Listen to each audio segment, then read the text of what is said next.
pessoal, bem-vindos a mais um encontro Cor Illumine de estudos do livro Presença Mágica Eu Sou. Gratidão a cada um de vocês por estar aqui mais uma vez. Vamos lá, nós iniciaremos o estudo de hoje com uma frase.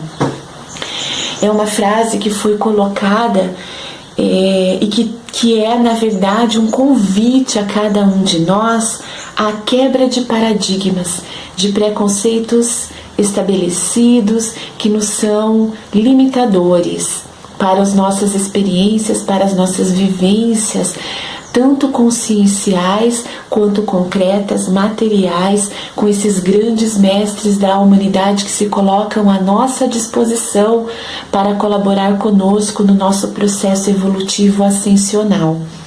Então vamos lá.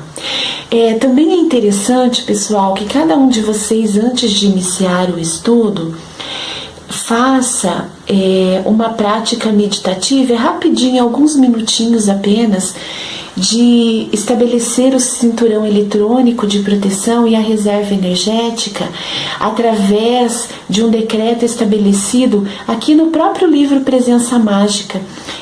Então vamos lá à frase. A verdade é mais estranha e mais espantosa do que a ficção, visto que a mais extraordinária ficção não é senão a reprodução de uma verdade que existe em qualquer ponto do universo. Então aqui para nós fica esse convite, né? Porque como eu falei para vocês em outros momentos, esse livro ele nos traz experiências vivenciadas por um estudante, por um discípulo dos conhecimentos sagrados de Saint-Germain, que vivenciou nesse mundo físico-material a conexão com Saint-Germain. Então ele interagia com Saint-Germain, com outros mestres, até que ele se tornou, ao final desse livro tem o relato, ele se tornou um mensageiro da luz, que é uma categoria diferente dos mestres, né? Nós já falamos isso anteriormente. Então vamos nos permitir, né? Toda obra de ficção, ela vem intuitivamente de algum ponto do universo. Sabe aquele ditado, onde tem fumaça tem fogo? Então é isso mesmo, né?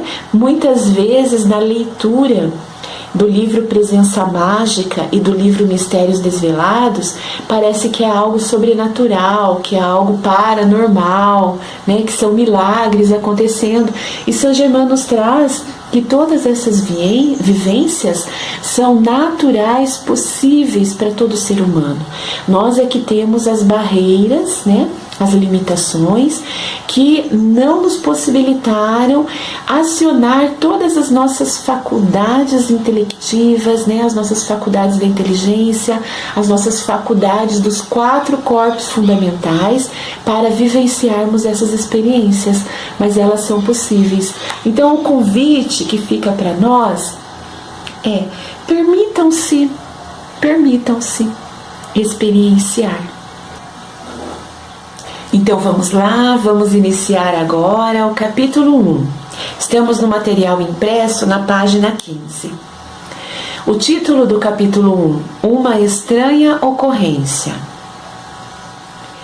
Eu vos deixei, meu leitor, no fim de Mistérios Desvelados, com o grande mestre Celso Lanto, enviando do retiro no Royal Teton sua bênção para a América e a humanidade. Neste livro descreverei outra série de importantes e maravilhosas experiências que tive o privilégio de realizar durante aqueles meses de associação com o nosso amado mestre Celso Saint-Germain. Então aqui nesse primeiro parágrafo do livro, Godfrey nos traz uma conexão com o livro Mistérios Desvelados, que foi o primeiro grupo de narrativas, né, descritas por este mesmo discípulo de Saint-Germain, o Godfrey, e que é um material incrível de possibilidades de conexão extrafísica, vamos trazer assim, né? São conexões conscienciais que o discípulo estabelece com o amado Mestre Saint Germain. Então lá, né, no finalzinho do livro, ele trouxe uma vivência com o Mestre Lanto. E é interessante que nas 3 obras da trilogia, Saint Germain sempre nos traz indícios, né, indicativos de mestres ascensionados, mas ele também nos diz que existem inúmeros, né? É uma grande fraternidade. Então existem mestres em número muito maior do que aquilo que nós temos de conhecimento, né? De informação. E aqui então é trazido o Mestre Lanto, que abençoa a América e a humanidade. Nós já falamos ali no encontro 2 um pouquinho sobre essa questão da América, do Brasil, né? De olharmos quando os mestres citam a América, de nós olharmos para este planeta Terra, a humanidade do planeta Terra. Então vamos lá. Certa manhã recebi dele uma mensagem, juntamente com uma carta de apresentação para o Sr. Daniel Raybould. No dia seguinte, ao entrar no referido hotel para indagar sobre essa pessoa, encontrei um velho amigo, o Sr. Gaylord, que eu conhecia desde muitos anos. Então, olhem que interessante. Nós já percebemos aqui uma sincronicidade, né? Nós estamos no 2º parágrafo do capítulo. O Godfrey recebeu de Saint Germain uma carta de apresentação, uma mensagem e uma carta. Então isso, gente, não era consciencial, então não foi através de um ato meditativo, de uma projeção, de um desdobramento, não, foi físico-material. Ele recebeu uma mensagem escrita e uma carta escrita, assinada por Saint Germain, indicando que ele fosse até um hotel, né, naquela localidade em que ele estava, que era Denver, e que ele procurasse por um senhor chamado Raybould. Quando ele chegou nesse hotel, ele encontrou um velho conhecido. E ao lado desse velho conhecido, para surpresa dele, estava o Daniel Raybould. Então olha que incrível, né? Porque muitas vezes nós recebemos não uma carta escrita e assinada por Saint Germain, né? Ainda eu não recebi. No entanto, nós recebemos inúmeras intuições, né? Vem um nome, vem um local, uma data, né? E a gente deixa. Muitas vezes a gente nem anota. E é um grande erro da nossa parte. Toda intuição que nos chega, ela deve sim ser por nós observada, atendida, valorizada, né? Porque a intuição é uma das faculdades da inteligência mais completas, se não a mais completa, né? Porque ela associa ao mesmo tempo as nossas capacidades mentais e emocionais. Então a intuição, aquela primeira intuição que vem, é um indicativo que nós devemos seguir, sim. Saint Germain fala mais sobre isso lá no estudo do Livro de Ouro. Quem quiser acessa lá a nossa playlist, que tem um material extenso falando sobre o Livro de Ouro. Então vamos lá, na continuidade.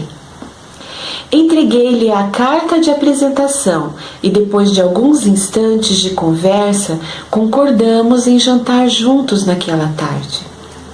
A alvorada do dia seguinte já nos encontrou todos a caminho do rancho Diamante K, uma das propriedades mineiras do Raybould, onde começaram as experiências descritas neste livro. Então aqui olha que interessante, né? O voto de confiança. Eles se encontraram, né? O Daniel Raybould e o Gaylord já se conheciam, mas o Godfrey não conhecia o Daniel Raybould e nem ele o conhecia, né? Então eles deram um voto de confiança Jantaram juntos, conversaram mais, né, sobre as suas vidas e foram, já viajaram, né, seguiram a intuição, vamos lá. E o Godfrey prontamente aceitou, né? Ele teve uma orientação de Saint-Germain e não ficou lá perguntando, mas o que eu vou fazer lá? O que vai acontecer? Quem é essa pessoa? Né? Às vezes esses questionamentos atrasam o nosso processo. Então, assim, quando a intuição é segura, quando a orientação desses seres de luz nos é segura, nós devemos segui-las. Aos poucos, né, no transcorrer, nós vamos entendendo, nós vamos compreendendo onde vamos chegar com essa história. Então, vamos lá. Só falando um pouquinho aqui, pessoal, ainda sobre o Gaylor. O Gaylor ficou, né? O Gaylor não viajou com eles. Quem viajou foi o Daniel Raybon, que era um minerador, então ele tinha uma propriedade, né, lá nos Estados Unidos e trabalhava com mineração. E o Godfrey o acompanhou. Então vamos lá. E foi lá, né, nesse rancho, nessas atividades de mineração, que o Godfrey teve as grandes experiências concretas, materiais, físicas, nesta tridimensionalidade com Saint-Germain e os demais mestres ascensionados. Gente, esse livro é incrível. Longe estava eu de pensar naquele dia o que significavam minhas relações com ele. Com ele quem? Com o Daniel Raybon. E a que fim me levariam mais tarde? Tais experiências fazem-nos compreender quão perfeita é a grande, sábia e onipenetrante inteligência que nos dirige infalivelmente a pessoas, lugares e condições, quando e onde se faz mais necessário. Então aqui ele está trazendo a lei da sincronicidade, né? Existem vários teóricos da nossa atualidade, pesquisadores, né, desse nosso mundo contemporâneo, que falam sobre essa questão da sincronicidade.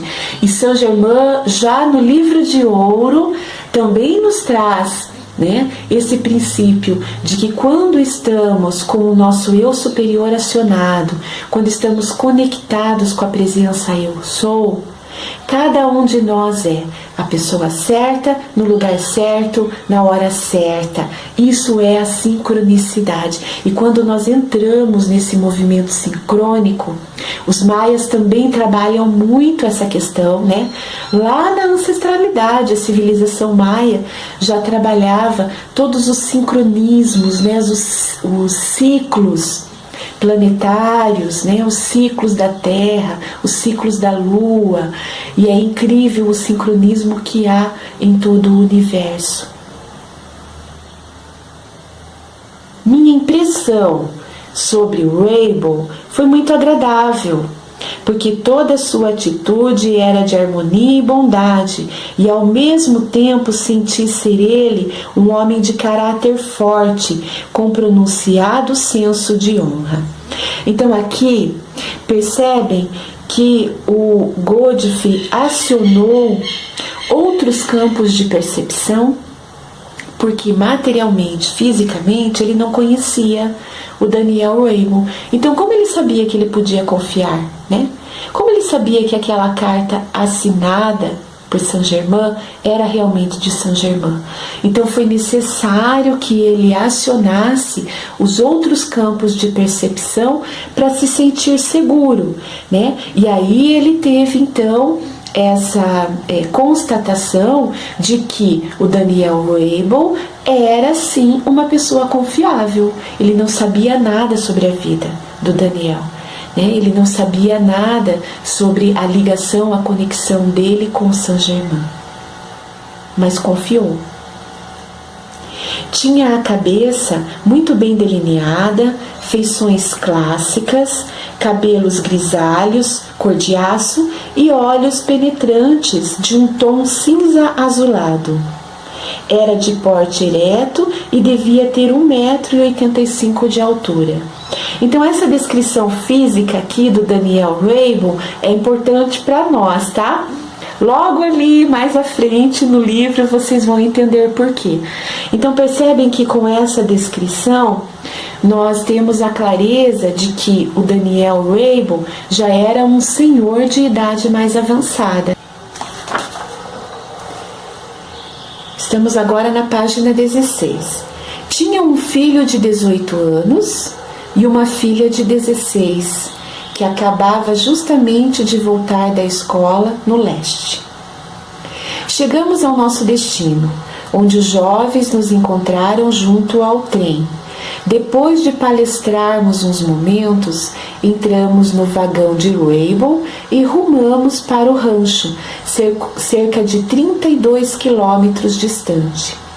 O filho, Rex, era um rapaz forte e corpulento, alto e de aparência excelente, com as mesmas feições clássicas do pai, com quem muito se parecia. Tinha pelo menos 1,82 m de altura, fartos cabelos castanhos ondulados, olhos penetrantes de um azul violeta. A filha, Nada, era de uma beleza impressionante, com estranha atitude de dignidade e graça dos tempos antigos. Tinha cerca de 1,70 m de altura, compleição delicada, cabelos com os do irmão e profundos olhos azuis. Havia um certo encanto nos três Raybould, que se fazia sentir imediatamente. Então aqui a gente percebe, né, com a descrição do Godfrey, que o Godfrey também era uma pessoa alta. Não é?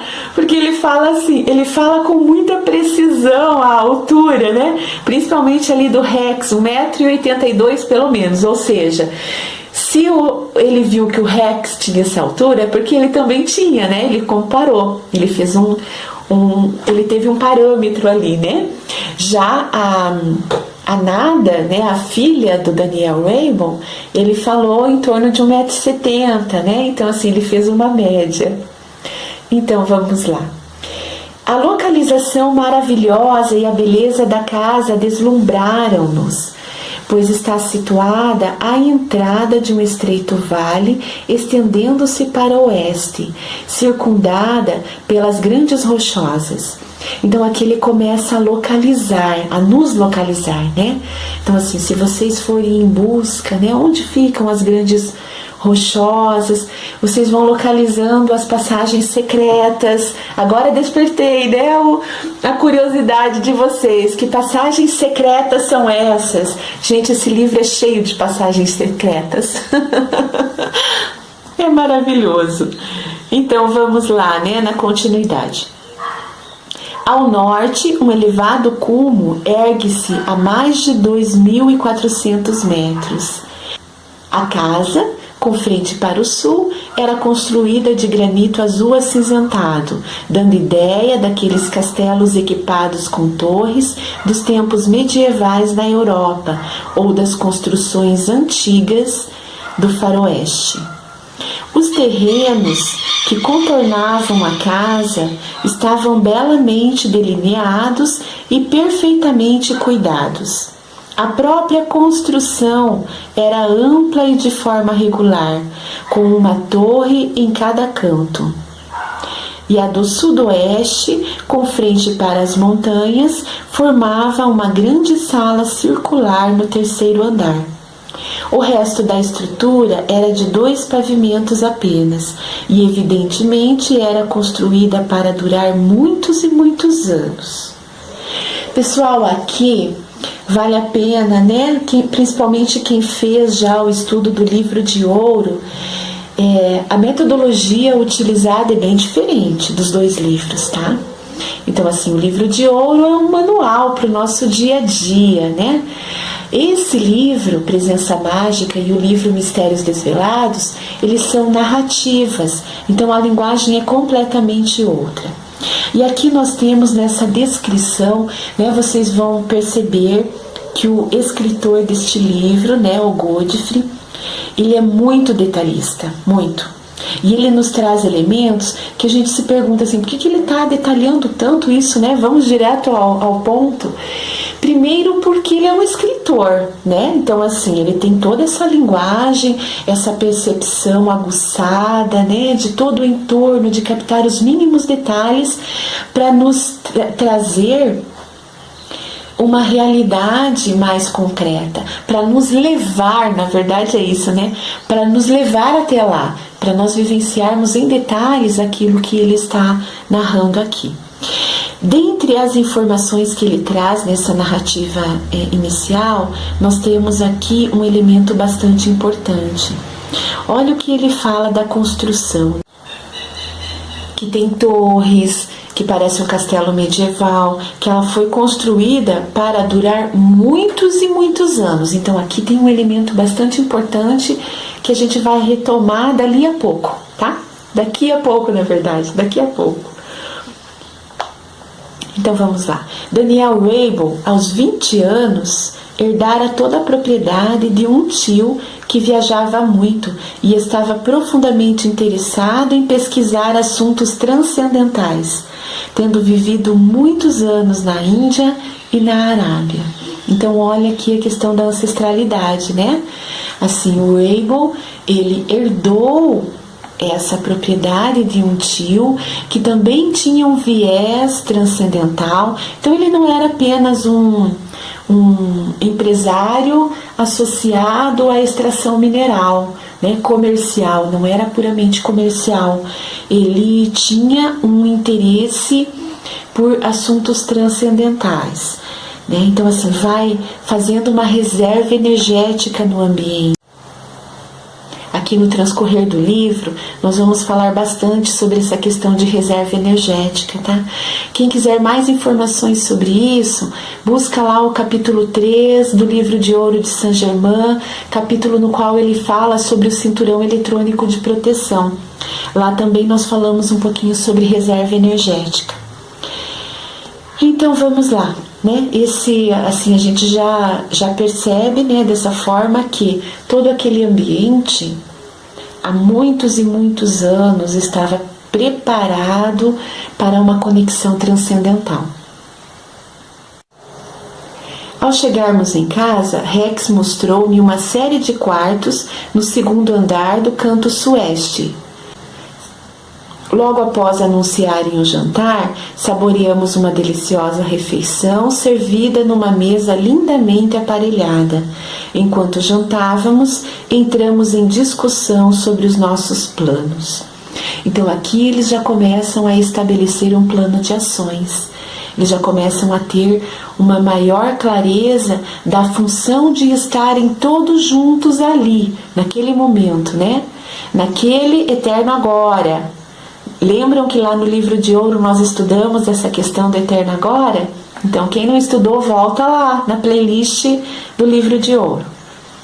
No decorrer da refeição, o Sr. Raybould disse que contava com John Gray, o superintendente de suas minas, para juntar-se a nós nessa tarde. Tínhamos apenas pronunciado seu nome quando ele foi anunciado. Quem? O Gray, né? O superintendente lá das obras de mineração. Entrou na sala, saudou alegremente a família e eu lhe fui apresentado. E aqui começa para nós um grande aprendizado desse contato, desse primeiro contato do Godfrey, com todos os seus campos de percepção aguçados, né, desenvolvidos, ativados, com essa pessoa que é uma pessoa de confiança do Daniel Raybould. Então, pessoal, com gostinho de quero mais, finalizaremos aqui hoje o nosso estudo, retornaremos daqui a pouquinho, né, no quarto encontro. Com gratidão a cada um de vocês pela participação. Vamos em frente, né? Esse livro é para nós uma quebra de paradigmas. Estejamos todos na luz. Um beijo no coração de cada um.